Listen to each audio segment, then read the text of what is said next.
নমস্কার। অবসাদ বা ডিপ্রেশনে ভুগছেন? আপনার পরিবারের কোনো ব্যক্তি অবসাদ বা ডিপ্রেশনের শিকার? সাধারণত শনি, রাহু, কেতু ও চন্দ্রের গ্রহগত দুর্বলতার কারণে এই অবসাদ বা ডিপ্রেশনের সৃষ্টি হয়।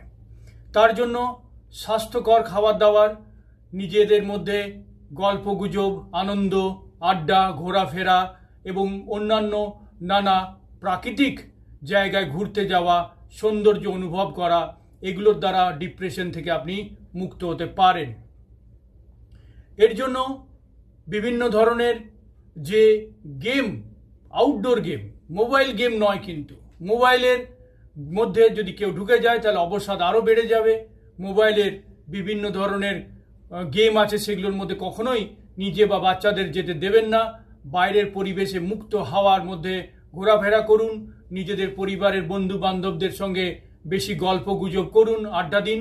তার সাথে সাথে এই সুইচ ওয়ার্ড অবশ্যই বলবেন যে আমাদের যখন ডিপ্রেশন বা আপনাদের যখন ডিপ্রেশন অনুভূত হবে, বলবেন রিলিজ, কাট, ক্যান্সেল, রিলিজ, কাট, ক্যান্সেল, রিলিজ, কাট, ক্যান্সেল বলবেন 8 বার। নমস্কার।